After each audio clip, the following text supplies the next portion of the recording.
अति कम समय सहज उपाय आज आम या दशहरा स्पेशल खीरी। खीर कलर आउ टेक्सचर एकदम भोजी खीरी परी सबू छोट छोट टिप्स सहित परफेक्ट मेजरमेंट मुझे देवी जहाद्वारा कि आपण खीरी ठंडा हैला परे भी बिल्कुल भी जमीबनी। वीडियो रे खीरीर कंसिस्टेंसी आपण माने जेमिति देखुचंती सेही भली ही रहिबो। मते आपण माननकु बेसी किछि कहबाको पड़िबनी। आपण माने देखिकी ही एठी जानि पारुथिबे कि खीरी केते परफेक्ट तयारी हेइथिबो। एई भली क्रीमी क्रीमी परफेक्ट खीरी बनेबा पई वीडियो को फुल देखिबाको पड़िबो। आशा करिबी आज रेसिपी आपण माननकु पसंद आसीबो। नमस्कार, तुलसी होम किचन को आपण मानक बहुत बहुत स्वागत। चलंतु स्टार्ट करिबा आज रेसिपी। एई सुपर टेस्टी खीरी बनैबा एठी मु 100 ग्राम रे नेची खीरी चावल। 100 ग्राम चावल रे खीरी बनैले 7 रु 8 जण लोक आराम से खाई परिबे। खीरी चावल रे आपण जदी खीरी बनैबे ताहले खीरी रो टेस्ट टेक्सचर पूरा परफेक्ट आसी थाए। आउ खीरी मध्य बहुत शीघ्र तैयारी होई थाए। खीरी चावल नथिले घरे थिबा चावल रे भी खीरी करि परिबे, किंतु बेसी पुरुणा चावल नेबेनी। चेष्टा करिवे सबुबेले नुआ चावल नबा पई। प्रथमे चावल को आम मिक्सिंग जार रे दे देबा। सब चावल जमती हमर 3 ରୁ 4 खंड लेखा हे जिवो सेही टाइप रो टिके आम दरदर खंड करि आनिबा। एठी देखंतु आपण मानंगु जेमती वीडियो रे देखौची। बेसी पाउडर भलिया चुना करिबेनी। ताको टिके म एठी धोई देइची। ताको गोटे साइड रे रखिबा। एठी मो ड्राई नट्स किछि नेइची।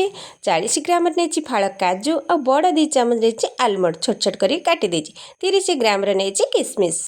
ताको गोटे साइड रे रखिबा। प्रेशर बसैबा। गोटे बड़ चम्मच दबा आमे घी। प्रेशर रे खीरी बनैले ना बहुत शीघ्र सिझी थाए आ बहुत शीघ्र ही बनी थाए। सब ड्राई नट्स को दे दबा। देके हल्का कलर चेंज हवा पर्यंत आमे टिके भाजीबा। सी समय भाजीबेनी, टिके जस्ट कलर चेंज हो गले आमे ताको खोली दबा। एठी आपण माने जेमती वीडियो रे देखुचंती। एठी सब ड्राई नट्स हमर भजा हे गलानी। ताको गोटे प्लेट को काढी दबा। दर्शक बंधु, जदि आपण चैनल रे नुआ अछंती ताने प्लीज सब्सक्राइब करिवे। फेसबुक पेज रे देखुतली फॉलो तो निश्चय करिवे। ड्राई नट्स को रखिबे आमे गोटे साइड रे। सेही प्रेशर रे जो घी अछि सेतिरे आमे गुजराती दबा 4टा। 2टा तेजपत्र पकेइबा। ताको टिके भाजी दबा। गुजराती को मु हल्का फटेकी पकेइथिली आ सेतिरे चावल को दे दबा। ताको टिके भाजी दबा। बेसी भाजीबेनी, हल्का टिके भाजीबा। आमे किछि सेकंड पई एमती भाजी नबा। एठी देखंतु भजा चावल भजा हमर पूरा परफेक्ट हेई गलानी। आमे जो कप रे चावल नेथिले सेही कप रे 6 गुणा पानी दबा। आपण केते चावल नछन सेही हिसाब रे कम बेसी करि परिबे। पूरा परफेक्ट मेजरमेंट हिसाब रे बनैले खीरी हमर पूरा परफेक्ट बनिबो। एठी गोटे चम्मच मु देथिली लूण। लूण देले टेस्ट तारा बैलेंस रहिबो। ताको कवर कर दे के आमे 2 ରୁ 3टा हुइसिल दबा पई आमे डे गैप छाडी दबा। एपटे आमे खीर बसैबा। मु एठी 100 ग्राम चावल पई 1.5 लीटर खीर नेइथिली। खीर को आमे फुटिबा पई छाडीबा। आपण केते चावल नछंती सेही हिसाब रे खीर कम बेसी करि परिबे। एपटे देखंतु हमर 2टा 3 ରୁ 3टा हुइसिल देई सल्लानी। चावल पूरा सिझी गलानी। मु एठी खोली के कवर देखौची। देखंतु चावल हमर केते भलो भाबे सिझीची। चावल को आमे हल्का से डंकी रे के फ्रेश कर दबा।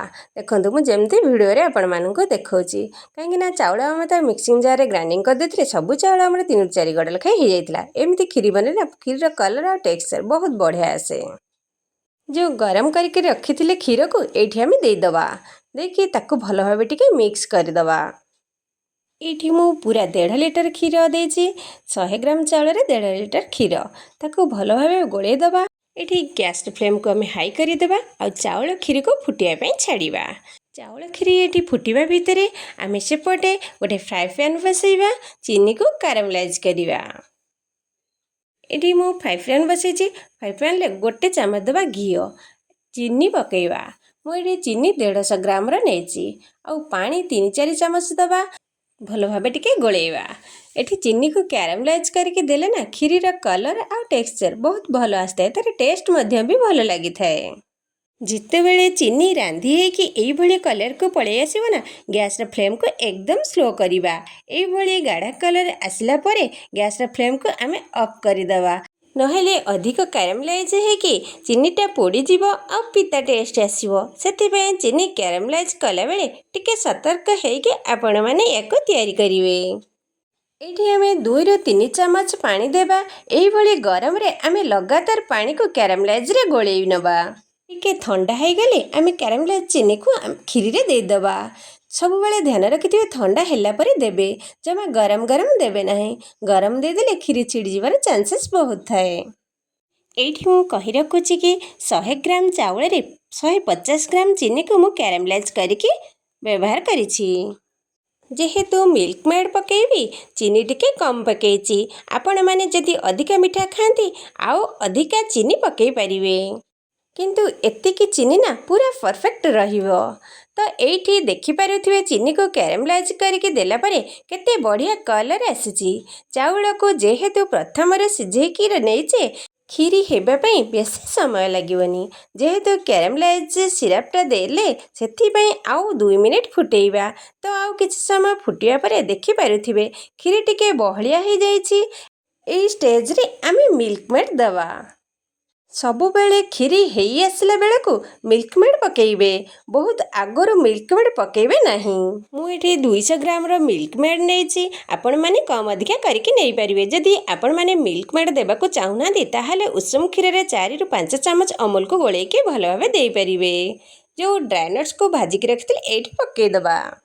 पकेइ सारिया परे ताको टिके भलो भाबे गोळेइ नबा। खीरी को आउ बेसी समय फुटेइबा दरकार नहीं, केवल आउ 2 ରୁ 3 मिनिट एको फुटेइबा।